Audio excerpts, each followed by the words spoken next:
The following is a Complexity production. 1, 2, 3, Complexity! This is the press conference, streaming live from the Dallas Cowboys World Headquarters at the Star in Frisco. Oh, you don't be serious, man! You've got questions, we've got answers. And now, your hosts, Complexity.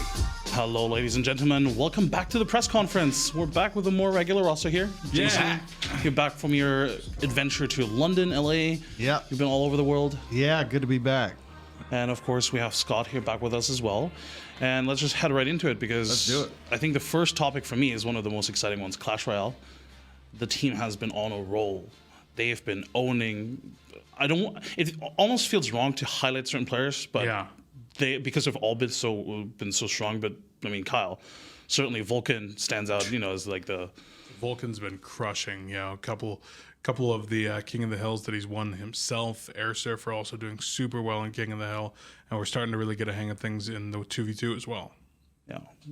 Yeah, our Clash team did really well last year. We fell just short to go to Japan, and regular viewers of our show will know Kyle and I were super I'm still bummed sour. out. We both wanted to go to Japan, but got second place last year, and we're in contention for first place this year. And the guys are doing great. They're working hard out there. We've invested a good amount in top players and top coach and analysts and manager, and it's exciting to see where we're going to go this season.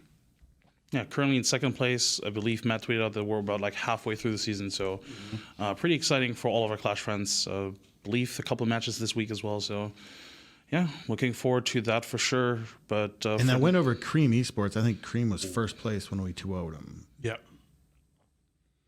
Big win. And again, those clean sweeps from Vulcan and Air Surfer in the league so far. Yeah, it's crazy. I don't think we've gone to a game 3 since maybe our first match. No, we didn't even go since our first match. Yeah, because that was it's crazy. We're dominant. We're gonna go out there and win the whole thing. I'm just throwing all the jinxes Dang, out. Beef, killing me.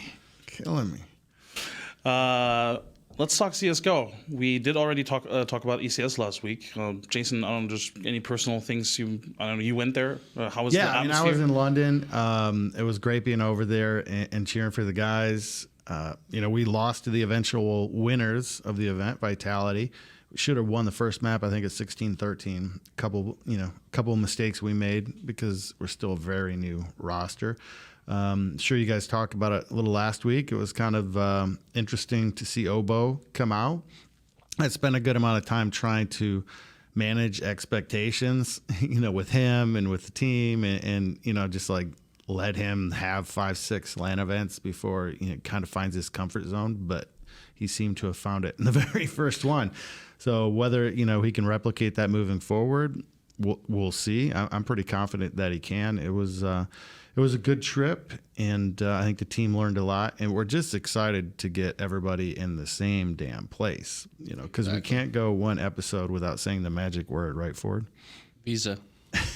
But we have good news. Which we can finally say it's officially. Ricky has it in his passport. He has his passport. By the time you hear this, he will be stateside. He is USA, checked into his flight and ready to come back. Yeah. He's very excited too. We sent him to Athens to get his passport handled, and now he's coming back. Thank goodness. We currently, to the best of my knowledge, have no visa stress. Do we?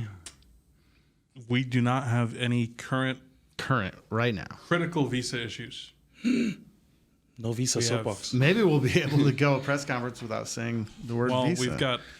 We We have visas coming up, upcomings. but right now we don't have anything. I need to talk to you after this episode. Oh no. Spoke too soon.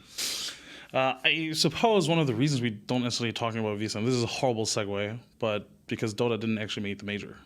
Right, they were playing in the minor last week and would have wanted to go to Russia, of course, to play in the Epicenter major, but fortunately it wasn't meant to be. Kyle, I'm sure that was a rough run to watch. Mineski, the first match especially, was really hard to watch because we were kicking their ass. That was heartbreaking. Should have been ours. What do they call it? 3-2-2 or what? Like we just tanked. That's like being up 15. Nice. It's like being up 15-1 in Counter-Strike and losing the game. it was super frustrating to watch. It's crazy because we always talk about it. I've had a strong MOBA background, and Jason, comes from a Counter-Strike past. And in Dota, it's all one continuous thing. Like in CS, like you can lose a couple of rounds, and like it's gonna affect you for a few rounds. You might be broke. You might had your economy reset. In Dota, you legitimately have the ability to toss a game in 20, 30 seconds. It's incredibly frustrating. And it's just gone. And that's basically what happened to us. We made the call to try to end the game, thinking we could do it. I like that call. We ended up making the call to back, realizing that we didn't have enough damage to end the game. I like that call. And then there was a re-engagement, and then there was save a buddy syndrome, and then 2 more people got caught out. And then somebody got caught out in the base. Mars did his thing, and it was just, that was all she wrote. And unfortunately, we were never able to find the momentum really after that one. And, the team's still very optimistic. Everybody's back in the U.S. as of today. So we'll resume practice this week and really start gearing up for really the only event left in the season, which is TI qualifiers. Which have been announced now as well. Qualifiers are sometime in July, I think, like second week or something. They're done by the second week of July. Yeah. So we're about 2 weeks away from qualifiers. Yeah. So critical moment, and it's good to have them finally all here. I think the first time they're going to be practicing at our new headquarters as well, because, they've been traveling for like a month or whatever. Going to be exciting to have them here. Yeah. Speaking of teams that we had here, though, Apex. They were here last week. Yeah. Bit of an issue with, who was it again? Kyrig. Kyle, yeah. Yeah. Canceled flights last week. I think we're 8 or 9 for complexity last week. So Kyle got the worst of it and had to cut his trip short one day, but was a total trooper. Hung out at the airport all day. We tried every single option to get him here, and there was only one, which was the next day. But he had a blast here, so I'm glad he just got to get here and see all Been this. a lot of bad weather in Texas. The spring, weather is early summer, a lot of really not strong this bad. storms. So been a lot of air travel problems. But like you mentioned, luckily we did have them all here at some point. Yep. Not necessarily at the same time, I think. But No, they were all here at the same time. Oh, all right, cool. But yeah, they then continued on to play the second week of the Face It Epix Pro Series. Unfortunately, with a stand in this time around because Reptar's internet wasn't really working. Yeah, he's been having some internet issues recently. I know that he's had a number of techs out to look into it.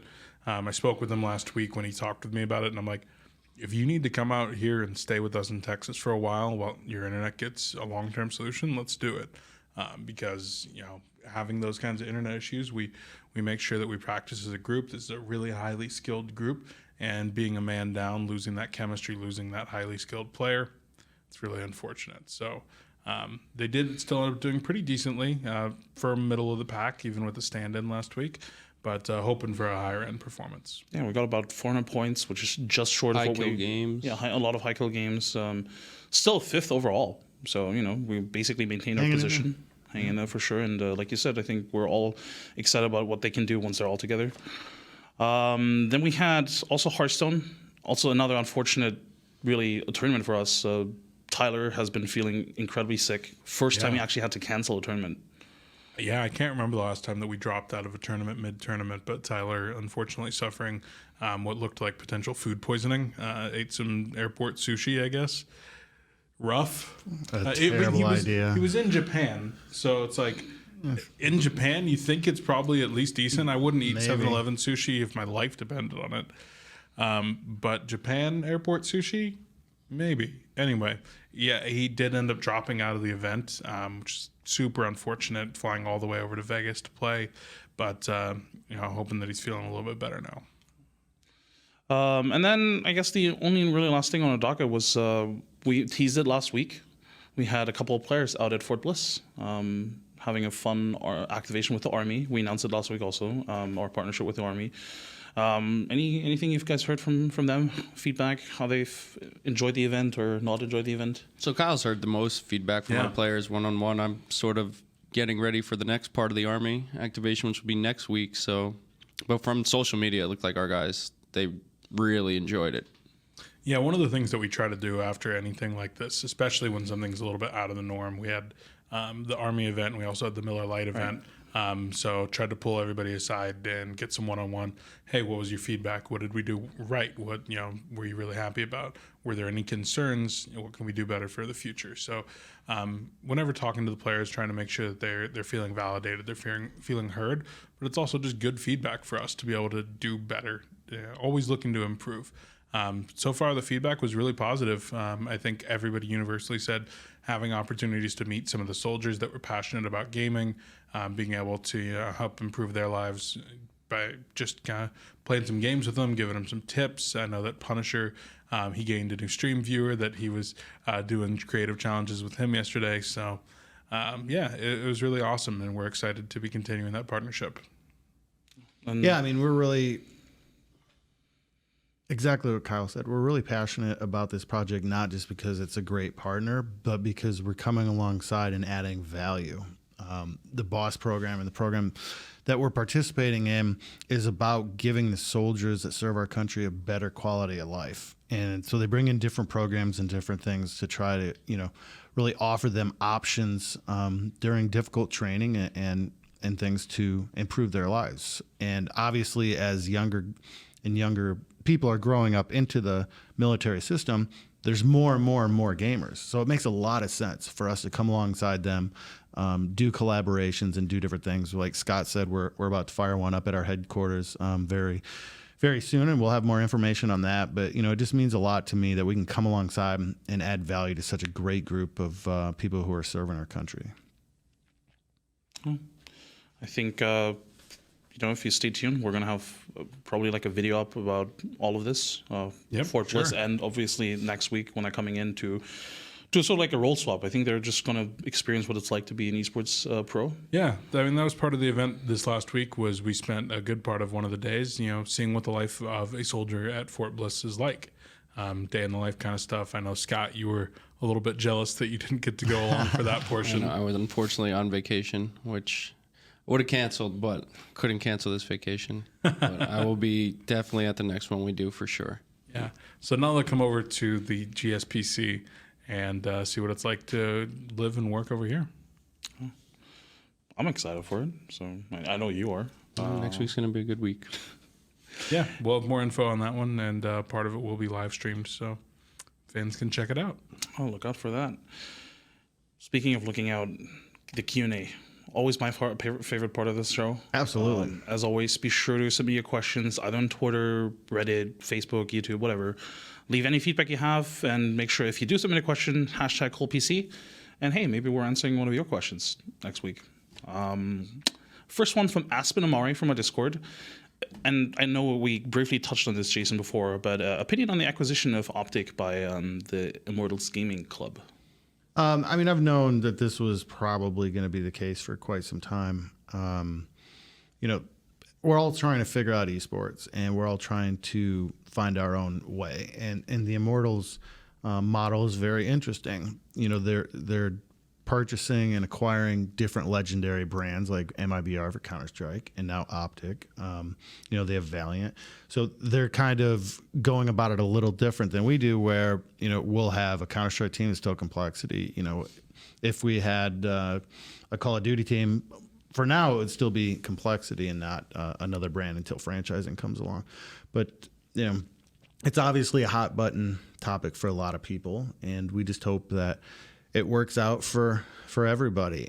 I suspect, this is just not based on insider information or anything, just as an observer, I suspect they're going to make Optic the Call of Duty franchise, meaning Optic will forever be Call of Duty, that will never be in any other games whatsoever.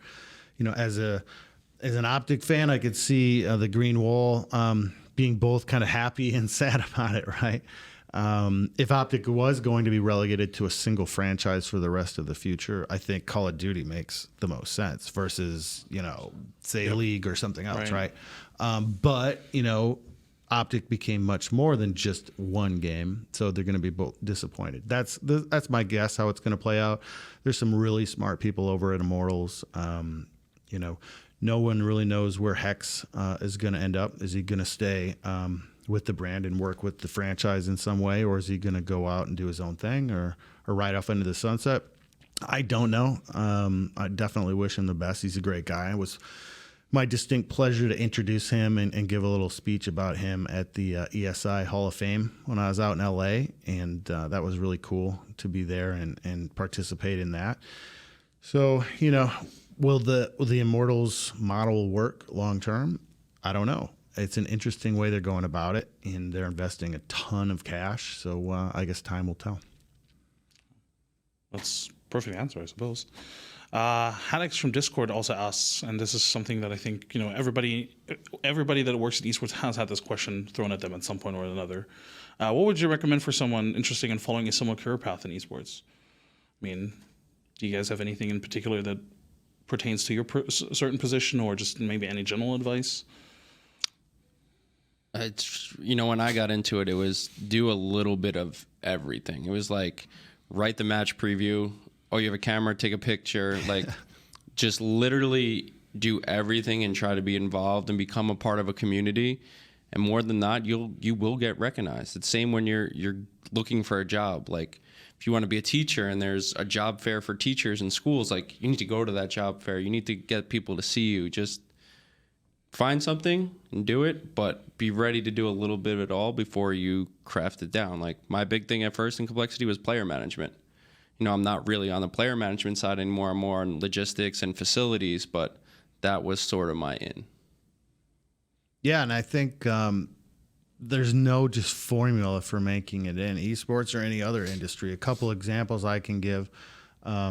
People need to see you before they can consider you. And sometimes they need to see you for a year or two before they can consider you. A couple examples we have from our upcoming summer internships are just people that would tweet us. One guy would just tweet us examples of like, hey, how about this art, or how about this idea, or whatever. And he was professional about it, he's polite about it, and just persistent about it. Another person, it's going to be a marketing intern, literally sent me probably 30 different marketing decks. Hey, here's an Instagram program that I put together, and it's a full deck. He put in work, he put in thought, he put in time. And, I'd reply to him and be like, thanks very much. We don't have anything right now or whatever. And he's like, is it okay if I keep sending you these things? I'm like, yeah, sure. And he'd send Twitter campaigns and art ideas and marketing ideas and outreach ideas and all these different ideas. He's putting in work, he's putting in time. And for now, it's going to land him a summer internship, and maybe, could build from there. So rather than just sitting at home and hoping to be in esports, find out what you're good at, find out what you're passionate at, even if it's got to be a few different things like Scott said, and just reach out to people. Always be professional. Always, be cool about how you do it, because we're super busy. If a guy doesn't reply to your first 8 messages, don't fire back and be like, oh, da, da, da, da, da. It's like, because you have no idea how many of these messages we get. But over time, we will notice the persistent ones, the ones that are doing quality work, and the guys and girls that remain persistent. And half the battle is persistence. Half the battle is not giving up. So when we see, it's like, man, it's been like 11 months, and this young lady is still sending us over ideas and concepts of her work or whatever, we're more than likely going to take a look at something like that. Yep, I think echoing a lot of what you said, go watch the Jordan Deaton story, one of our earlier POVs that details Jordan's journey here. Zach, our content manager, one of the people that we hired literally because he sent Jason a deck and got to know. We weren't even hiring for that position. He sends Jason something that was really impressive, got to know him, and we're like, hey, man, this guy's awesome. So he's been with us for a long time now. And even somebody, I'm going to give a shout out to Anton because he might be watching. Anton has been emailing me for 2.5 years about being a CSGO analyst for us. And, from literally the time we basically got back into CSGO until now, every 2 or 3 months I get a message from Anton. And, seeing his resume grow, seeing he worked with this tier 3 team, this tier 2 team, seeing that he's working with top 20 teams in the world now, where he had literally been working with top 100 teams when he first started emailing me. It's awesome. And I replied to him a few weeks ago. I'm like, hey, man, still not going to be looking for somebody in this area right now. But, the fact that I know your name, it's a testament to you having sent me 20 emails over the past 2 years. Yep. So I know it. And if I ever think about, hey, this is somebody that I might need, I know the name Anton. Absolutely. Yeah, I think perfect answer, really. I'm going to bookmark this episode so anytime we ever get this question again, just that's a timestamp. Show Nation Cole on Discord also asks, will Dallas host a major at AT&T Stadium in a game? I know, Jason, this is something you're really passionate about. I believe we will. I don't know what game or when. We don't have anything like, unannounced, but I would love it if we could host a large esports event at AT&T Stadium. And we also have Ford Center right here on the property where we're filming this that seats between 12 and 16,000. That's probably the first step for an event. And then if you get one of the real large games like League of Legends, I'm pretty confident we could do some damage over at AT&T Stadium and put a lot of people over there. So the screen over there is absolutely spectacular. And I think it'd be perfect for an esports event, and hope to get one done in the future. Worlds at AT&T Stadium. Yeah, League of Legends Worlds. Yeah. What else would be big enough? League of Legends Worlds. The international. A potential Fortnite World Cup in the future. Yeah. Fortnite World Cup. Something like that would be huge. That'd be exciting. OWL Finals, maybe. Ooh. Something like that would be big. Very cool. Call of Duty champs. Very soon, hopefully. Working on it. And his last question, I really love that one. Which Dallas Cowboys player would you sign to a contract? I assume as a gamer, right? Who will we sign? As a gamer. We will answer that as a gamer. We are not the football side. Antoine Woods, I think, comes to mind. Antoine's awesome. He loves PUBG, right? He loves PUBG. He loves Madden. He's played Apex. He's played Fortnite. He's kind of just an all-around gamer, and he's pretty good. Yeah. The legend Tony Romo is supposed to be really good at FIFA. Madden. Or Madden. Yeah. And Dak Prescott, the current quarterback, is good at FIFA. Yes. So there are some alleged gamer skills. We got Dalton Schultz. He's a second year a tight end. He plays a lot of different games and loves Call of Duty and other shooter games. And he's really passionate about what we're doing. Like, he's already visited once, and he hit me up this morning.